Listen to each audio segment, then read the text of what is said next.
Assalamualaikum warahmatullahi wabarakatuh.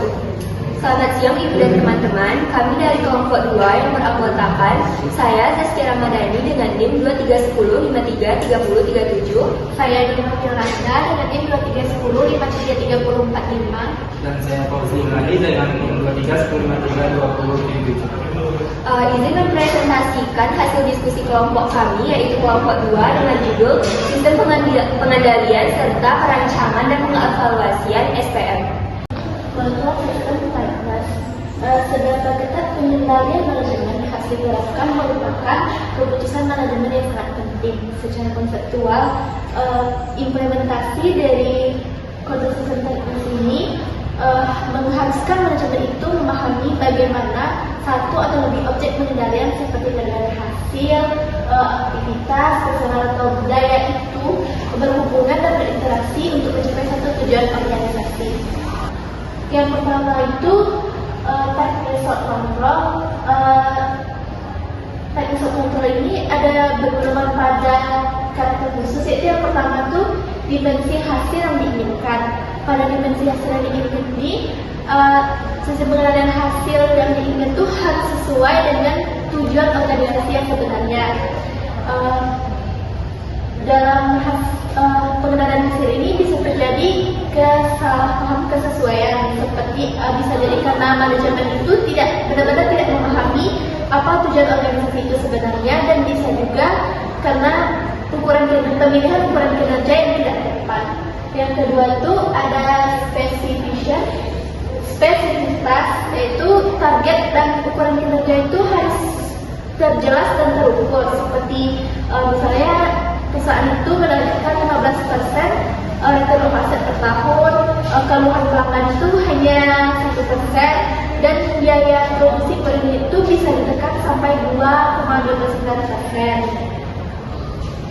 Selanjutnya itu ada komunikasi dan internalisasi. Nah, target dan ukuran kinerja tadi itu harus dikomunikasikan dan internalisasikan dengan pihak yang berwenang. Yang selanjutnya itu ada kelengkapan. Nah, pengendalian hasil itu harus lengkap sehingga semuanya itu sesuai dengan tujuan organisasi. Yang selanjutnya itu pengukuran kinerja. Pengendalian hasil yang tepat itu juga bergantung pada kecukupan ukuran kinerja yang digunakan. Ada ukuran kinerjanya itu presisi, objektif, tepat waktu, dan mudah dipahami. Yang selanjutnya itu insentif. Pengendalian hasil itu cenderung lebih cepat jika dibandingkan atau dikaitkan secara langsung dan pasti dengan pencapaian hasil.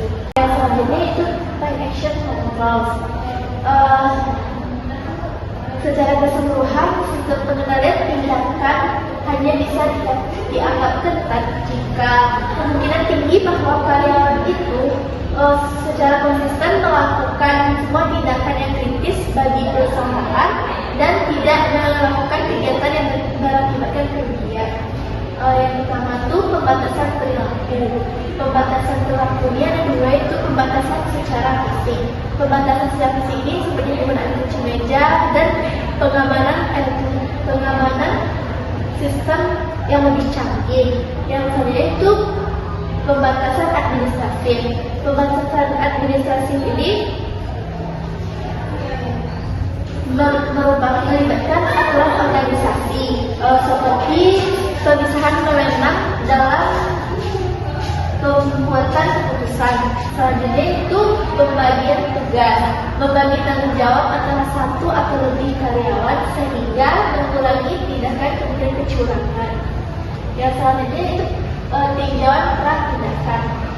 Tinjauan sebelum tindakan itu dilakukan efektif jika dilakukan secara rutin, rinci oleh pihak yang ahli dan berdedikasi. Tinjauan ketat sering diterapkan pada alokasi sumber daya besar karena kesalahan dalam investasi besar bisa berdampak signifikan pada kesuksesan perusahaan. Yang selanjutnya itu akuntabilitas tindakan.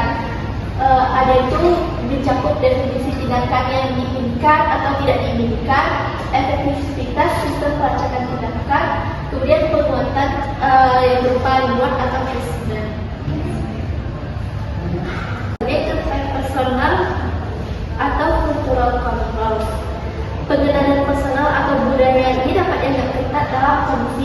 tertentu. Pengendalian personal atau budaya itu bisa menjadi kuat apabila ada keseriusan tujuan. Misalnya, pada organisasi sukarela, relawan itu bekerja dengan penuh dedikasi karena merasa puas bisa berkontribusi. Kemudian itu ada pada perusahaan kecil atau keluarga, di mana kepentingan individu dan organisasi itu seringkali sama. Itu misalnya kebutuhan kompatibilitas. Contohnya itu pada praktik Wabes nasional. Beberapa organisasi itu menggunakan berbagai bentuk pengendalian personal atau budaya yang bila digabungkan menghasilkan pengendalian yang ketat. Contohnya itu di area produksi Wabes National Corporation, sebuah perusahaan Thailand Group. Mereka tuh menerapkan pengendalian yang berupa itu walk and talk interview, di mana karyawan itu bisa melihat bagaimana suasana kerja yang nyata. Yang selanjutnya itu grup intensive plan, itu bagi hasil misalnya 10% dari laba, plus program pensiun berdasarkan laba. Selanjutnya training wajib, di mana diwajibkan terutama bagi karyawan baru untuk mengikuti training ini. Yang selanjutnya itu hasilnya itu tenaga kerja yang sangat termotivasi untuk melakukan tanggung jawabnya. Baik, materi selanjutnya terkait dengan kontrol sistem cost, yaitu merupakan biaya-biaya yang timbul dari penerapan sistem pengendalian manajemen. Nah, sistem SPM ini memang dirancang untuk membantu meningkatkan kinerja organisasi supaya setiap karyawan itu bergerak untuk mencapai tujuan yang sama. Nah, karena si organisasi ini mau menerapkan SPM untuk mencapai manfaatnya, dibutuhkan 3 biaya utama yang harus dikeluarkan oleh perusahaan. Yang pertama itu ada direct cost atau biaya langsung, yang kedua ada indirect cost atau biaya tidak langsung, serta ada biaya adaptasi atau adaptation cost. Next. Nah, masuk ke biaya pertama terkait dengan direct cost. Nah, direct cost merupakan semua pengeluaran nyata yang dikeluarkan organisasi untuk merancang dan menjalankan sistem kontrol. Contohnya itu seperti pemberian bonus untuk karyawan berdasarkan kinerja, serta seperti untuk biaya gaji atau biaya untuk mempekerjakan staf audit internal. Nah, biaya yang kedua yaitu indirect cost yang merupakan biaya tidak langsung, merupakan biaya-biaya yang seringkali lebih besar daripada biaya langsung. Biaya tidak langsung ini biasanya bersumber dari 4 sumber utama. Yang pertama itu terjadi karena behavioral displacement atau pergeseran perilaku. Nah, ini terjadi ketika sistem pengendalian mendorong perilaku sesuai dengan tujuan organisasi. Seperti sales pada divisi pemasaran itu biasanya ingin menjual dengan unit yang lebih besar, sedangkan perusahaan itu harus menetapkan siapa saja pelanggan yang cocok dengan penjualan secara kredit, sehingga karena si sales tadi itu mengincar target penjualan yang tinggi, itu akan merugikan organisasi karena si sales ini tidak memikirkan efek jangka panjang dari kredit macet. Selanjutnya itu ada gamesmanship atau tindakan manipulatif untuk memperbaiki indikator kinerja tanpa memberi manfaat nyata pada organisasi. Nah, sifatnya itu seperti manipulasi data. Si karyawan ini memanipulasi data untuk mencerminkan kinerja yang bagus, padahal hasilnya tidak. Selanjutnya ada operating delays atau prosedur kontrol yang terlambat atau terlalu rumit. Misalnya seperti sistem prosedur kontrol di perusahaan yang terlalu rumit yang dapat memicu keterlambatan pada operasi. Biaya yang ketiga itu ada adaptation cost atau biaya adaptasi. Nah, biaya adaptasi ini merupakan biaya yang dikeluarkan untuk menyesuaikan SPM ke konteks lokal. Nah, biaya adaptasi ini cocoknya itu digunakan untuk perusahaan-perusahaan yang sudah multinasional seperti Samsung, karena perusahaan Samsung sendiri sudah beroperasi di berbagai negara. Untuk biaya adaptasi ini terdapat 3 tantangan utama. Yang pertama itu ada asymmetry information, yaitu ketidakseimbangan informasi. Si manajer pusat itu yang berlokasi di Korea terkadang tidak mengetahui informasi secara detail ke berbagai cabang mereka. Yang kedua itu ada local implementation. Oke, materi selanjutnya yaitu merancang dan mengevaluasi sistem pengendalian manajemen atau manajemen control system. Nah, mengapa manajemen control system itu perlu didesain dan dievaluasi? Manajemen kontrol sistem yang baik itu mendukung pencapaian tujuan organisasi dengan mengarahkan perilaku, mengukur kinerja, dan memberikan insentif. Nah, sebaliknya, manajemen kontrol sistem yang buruk itu dapat menyebabkan kegagalan strategi, tujuan yang tidak tercapai, perilaku yang tidak diinginkan, dan juga pemborosan sumber daya. Evaluasi dilakukan pada manajemen kontrol sistem ini dilakukan karena adanya perubahan strategi dan juga perubahan lingkungan eksternal seperti regulasi, teknologi, dan kompetisi. Selanjutnya yaitu adanya perubahan internal seperti budaya. Nah, di sini ada beberapa faktor yang mempengaruhi desain dari manajemen kontrol sistem. Yang pertama itu strategi.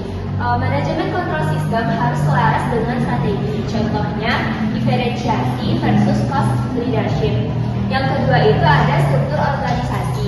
Struktur organisasi antara sentralisasi dengan desentralisasi. Selanjutnya ada budaya organisasi. Nilai dan norma itu mempengaruhi penerapan kontrol. Yang keempat, lingkungan eksternal. Ketidakpastian yang tinggi atau kontrol yang lebih fleksibel. Contohnya pada startup dan bank. Jenis-jenis kontrol, terdapat 3 jenis kontrol. Yang pertama itu ada kontrol hasil atau result control. Itu tuh berfokus pada output atau hasil akhir dari sebuah proses yang telah dilakukan. Selanjutnya yaitu ada kontrol tindakan atau action control. Action control ini berfokus pada proses dan tindakan sebelum mencapai hasil. Selanjutnya ada kontrol personal dan budaya. Kontrol personal dan budaya ini bergantung pada nilai-nilai, kompetensi, dan norma sosial dalam organisasi untuk mengarahkan perilaku karyawan.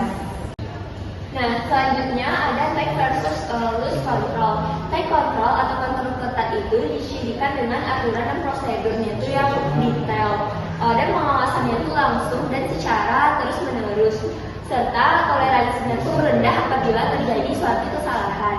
Nah, berbanding terbalik dengan loose control. Loose control atau kontrol longgar itu sifatnya lebih fleksibel dengan aturannya itu minim dan pendelegasian wewenang serta otonomi yang tinggi. Pendekatan loose control ini cocok untuk situasi yang membutuhkan inovasi, kreativitas, dan kecepatan adaptif seperti di perusahaan teknologi Google yang mendukung eksperimen dan pemikiran out of the box. Oke, selanjutnya yaitu mengevaluasi efektivitas dari manajemen kontrol sistem. Apa saja sih yang harus kita evaluasi terhadap efektivitas manajemen kontrol sistem ini? Yang pertama itu kita perlu mengevaluasi apakah manajemen kontrol sistem ini sudah sesuai dengan tujuan organisasi. Nah, yang kedua, dampak dari perilaku. Apakah manajemen kontrol sistem ini berhasil memotivasi perilaku yang diinginkan sehingga nanti mencapai tujuan yang diharapkan oleh sebuah organisasi. Yang ketiga, adanya analisis biaya manfaat. Apakah manfaat yang diperoleh dari sistem yang terkontrol dengan baik? Nah, yang keempat itu ada kemampuan beradaptasi. Seberapa fleksibel manajemen kontrol sistem ini dalam menghadapi perubahan? Dapatkah sistem ini mudah disesuaikan tanpa biaya yang sangat besar?